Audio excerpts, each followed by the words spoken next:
दोस्तों नमस्कार, मेरा नाम है मनोज और आप बने हुए हैं स्टडी पॉइंट पर ए फैमिली ऑफ लर्निंग।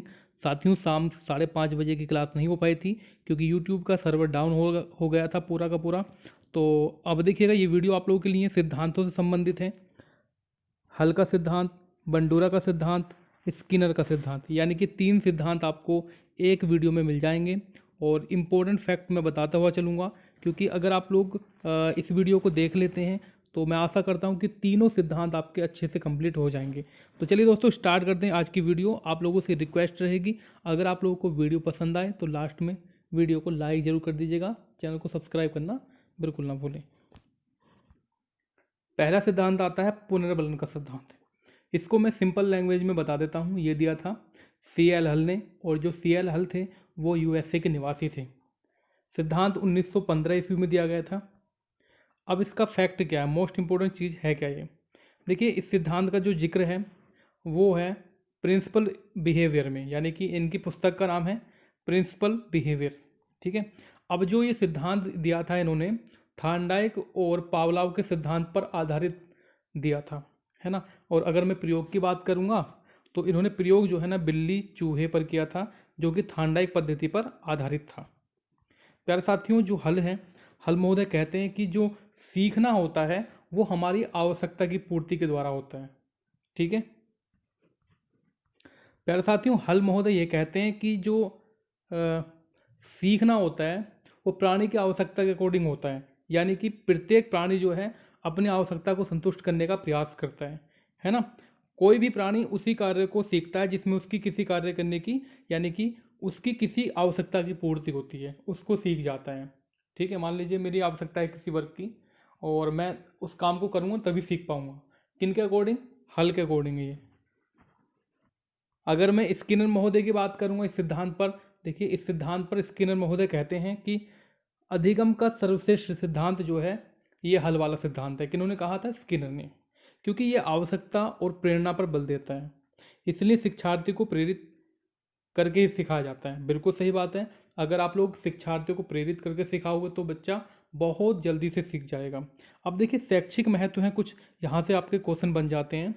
शैक्षिक महत्व क्या है? देखिए, सबसे पहला होगा बालकों को प्रेरित किया जाता है, यानी कि बच्चों को मोटिवेट किया जाता है। बिल्कुल सही है। ये सिद्धांत जो है पाठ्यक्रम बनाते समय शिक्षार्थियों की आवश्यकताओं पर बल देता है। बिल्कुल, बहुत अच्छा की पॉइंट है ये भी आपका। तीसरा होगा कि यह सिद्धांत कक्षा में पढ़ाए जाने वाले प्रकरणों के उद्देश्य को स्पष्ट करने पर बल देता है। बहुत ही बढ़िया। पुरस्कार व दंड की व्यवस्था और प्रेरणा, उद्देश्य व लक्ष्य स्पष्ट होते हैं। ठीक है। तो ये शैक्षिक महत्व थे दोस्तों। सबसे पहले देखिएगा, इंपॉर्टेंट फैक्ट ये रहेगा, आप लोग इसका स्क्रीनशॉट ले लेना सबका, क्योंकि जो आपका हल का सिद्धांत था ना, तो ये उसके उपनाम है। उपनाम क्या है? इसको हम लोग प्रबलन के नाम से भी बोल सकते हैं। अंतर्नोद का सिद्धांत इसको बोला जाता है। सबलीकरण का सिद्धांत, यथार्थ अधिगम का सिद्धांत, सतत अधिगम का सिद्धांत, क्रमबद्ध से अधिगम का सिद्धांत और चालक न्यूनता का सिद्धांत। इसको मैं यहाँ से मोस्ट लिख देता हूँ, आप लोग चाहो तो इसका स्क्रीनशॉट ले लीजिएगा।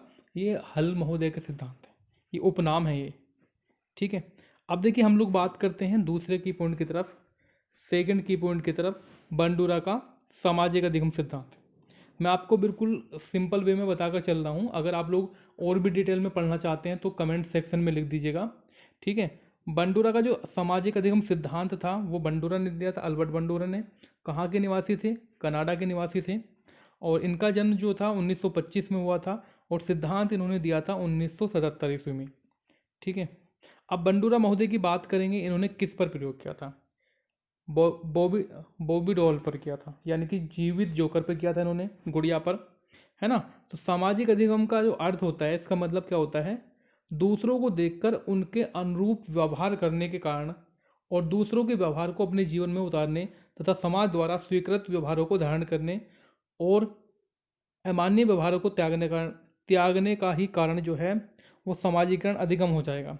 यानी कि दोस्तों, आप लोगों ने देखा होगा, हम लोग क्या करते हैं, मान लीजिए किसी फिल्म एक्टर ने जो है ना अच्छे से जैकेट पहन रखी है, अच्छे से जूते पहन रखे हैं, तो हम लोग उसका अनुकरण करते हैं। हम लोग सोचते हैं कि भाई हाँ, मुझे भी ऐसे ही करना चाहिए। ठीक है। और जो मतलब गलत चीज़ें हैं, जो अमान्य व्यवहार हैं, उसको त्यागते हैं हम लोग यहाँ पर। ठीक है। तो यही आपका क्या हो जाएगा? सामाजिक अधिगम हो जाएगा। दोस्तों, इस सिद्धांत को जो है अनुकरण द्वारा सीखा जाता है। जैसे मैंने अभी आपको बताया था गाइस, जैसे कि आपको पता ही है कि आजकल शादी वादियाँ काफ़ी ज़्यादा हो रही हैं। तो अगर मैं लड़कों की बात करूँगा तो लड़के देखिएगा टी शर्ट वगैरह और जैकेट वगैरह, मतलब जब देख लेते हैं कि हाँ भाई इस वाले एक्टर ने तो इस तरह की जैकेट पहन रखी है तो मुझे भी ऐसी जैकेट लेनी है। अगर मैं गर्ल्स की बात करूँगा, गर्ल्स जो है ज़्यादातर लहंगे वहंगे पर फोकस ज़्यादा करती हैं कि जहाँ पर सीरियल में लहंगा देख लेंगी तो भैया हाँ मुझे ऐसा लहंगा चाहिए और अब की बार शादी में ऐसा पहनना है। ठीक है, तो ये क्या होता है कि गाइस ये अनुकरण हो रहा है। ठीक है, चलिए आगे बढ़ते हैं। बंडोरा ने अपने चार पद बताए थे सिद्धांत में। बहुत इंपॉर्टेंट है, वेरी वेरी मोस्ट इंपॉर्टेंट ये वाला फैक्ट। सबसे पहला था अवधान। अवधान क्या होता है? जो निरीक्षण करता होता है ना, निरीक्षण करता का ध्यान अपनी ओर आकर्षित करने के लिए आकर्षक, लोकप्रिय, रोचक व सफल होना चाहिए। ठीक है, अवधान का मतलब ये होगा कि आप जो है ना अपने आप में ऐसी क्वालिटी लेकर आओ जिससे कि सबका ध्यान आपकी तरफ आकर्षित हो। ठीक है, एक सिंपल वे में बोल रहा हूँ। दूसरा होगा धारण। धारण में होगा आपका कि व्यक्ति व्यवहारों को अपने मस्तिष्क में प्रतिमानों के रूप में, शाब्दिक वर्णन के रूप में ग्रहण करता है। ठीक है, यानी कि उनको ग्रहण कर लिया जाता है, धारण कर लिया जाता है। इसके बाद होगा आपका पुनः प्रस्तुतिकरण, जिसको हम ध्यान से देखकर धारण करते हैं और धारण करने के बाद उसे पुनः प्रस्तुतिकरण करेंगे। यहाँ पर दोस्तों आप लोग आकर्षित की बात कर रहे हैं, यहाँ पर आप लोगों ने धारण कर लिया, अपने मस्तिष्क में बैठा लिया। अब तीसरा वाला जो है हम लोग धारण करे हुए को दोबारा से प्रस्तुत करेंगे। ठीक है, और फोर्थ था आपका पुनर्बलन, जहाँ सकारात्मक पुनर्बल मिलने पर हम उसी कार्य को दोबारा करेंगे। ठीक है, मान लीजिएगा आप लोगों को ए और बी वर्ग दे दिया जाए, ए और बी वर्ग दे दिया जाए।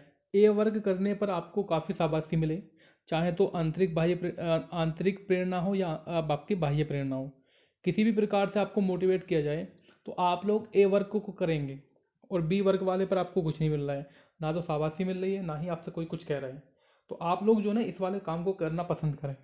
ठीक है, चलिए इसके बाद देखिए बंडूरा द्वारा बताए गए सामाजिक अधिगम सिद्धांत में व्यक्ति अपने आप को मतलब निम्नलिखित जो क्रियाएं हैं इनके द्वारा संतुलित रखता है। कौन कौन सी? सबसे पहला होगा स्वनियंत्रण, यानी कि स्वनियंत्रण के भी तीन भाग होते हैं आपका। पहला तो होगा निरीक्षण, ये आपका निरीक्षण है यानी कि खुद का निरीक्षण। विवेकपूर्ण निर्णय, स्व अनुक्रिया यानी कि आपका खुद से निर्णय लेना है और जो अपनी अनुक्रिया करनी है। स्वनियंत्रण हो गया। वैसे मोस्ट पॉइंट यही है आपका, स्वनियंत्रण, स्वनिर्देशन और स्व पुनर्बलन। स्वनिर्देशन में क्या होता है? जो अधिगम करता हो यानी कि जो सीखने वाला होता है। ठीक है, स्वयं निर्देशन अपने व्यवहार को निर्देशित करता है, यानी कि अपने आप को खुद ब खुद ऑपरेट करता है इसमें।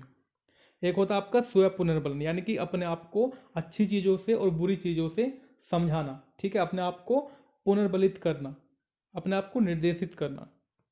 अब सामाजिक अधिगम का शैक्षिक महत्व क्या होगा, इस पर चर्चा कर लेते हैं हम लोग।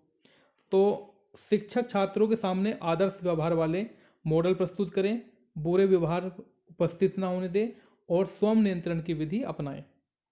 ठीक है, चलिए हम लोग बात करेंगे क्रिया प्रसूत अधिगम का सिद्धांत, जो कि दिया था B.F. स्किनर ने। यह दिया गया था 1938 ईस्वी में। इन्होंने चूहे और कबूतर पर प्रयोग किया था। चूहे पर 1938 में और कबूतर पर किया था 1943 ईस्वी में। ठीक है, देखिएगा ये जो सिद्धांत है थार्नडाइक के प्रभाव के नियम पर आधारित है। थार्नडाइक ने 3 नियम दिए थे, आपको पता ही है प्रभाव का नियम। 3 तो दिए थे नियम, 5 दिए थे गौण नियम। ठीक है, चलिए तो स्किनर ने आधार बताया कि प्राणी सीखते समय 2 प्रकार व्यवहार करता है। कौन कौन सा? एक तो एक प्रकार के व्यवहार में उद्दीपक की जरूरी जानकारी होनी चाहिए, यह जानकारी होती है, इसे हम लोग अनुक्रियात्मक व्यवहार और ज्ञात उद्दीपक के प्रति होने वाली जो अनुक्रिया है उसको कहते हैं। ठीक है, सिंपल सी बात है दोस्तों। अगर मैं यहाँ पर थ्योरी के बारे में आपको बताऊंगा, जैसे मैं पढ़ा रहा हूँ आपको, तो थोड़ा सा कठिन हो जाता है। अगर अपनी लैंग्वेज में आपको बताई जाए चीज़ें तो वो थोड़ी सी आसान हो जाती हैं। ठीक है, तो सिंपल बात है दोस्तों। जो पहला था, पहले में क्या होता है हम लोगों को कि जो मतलब व्यवहार हो रहा है उसमें उद्दीपक की जानकारी होती है और दूसरे वाले में उद्दीपक की जानकारी दोस्तों नहीं होती। ठीक है, बस इतना सा फॉर्मूला है। अब देखिए स्किनर का मत है कि यदि इस प्रकार अनुक्रियाओं यानी कि जो पुनर्बलित यानी कि जो आप लोगों को बल प्रदान करता है वो दिया जाए, ठीक है, तो हमारे व्यवहार में क्या आ जाएगा? स्थायी परिवर्तन आ जाएगा। ठीक है, ये की पॉइंट आपका रहेगा। चलिए दोस्तों, ये आपका स्किनर का सिद्धांत था। शैक्षिक महत्व आप लोग चाहो तो स्क्रीन शॉट ले सकते हैं इसका। लेकिन ये कुछ इम्पोर्टेंट कीवर्ड्स मैंने आपको बताए थे। मैं आशा करता हूँ कि आपको कुछ ना कुछ अवश्य मिलेगा इस वीडियो से। अगर आपको और भी डिटेल में सारे सिद्धांत चाहिए तो आप लोग कमेंट जरूर करना, क्योंकि एक एक सिद्धांत जो है 30-30 मिनट की वीडियो ले जाएंगे। अभी मैं आप लोगों को बस शॉर्ट में बता दिया था। तो thank you so much, bye bye.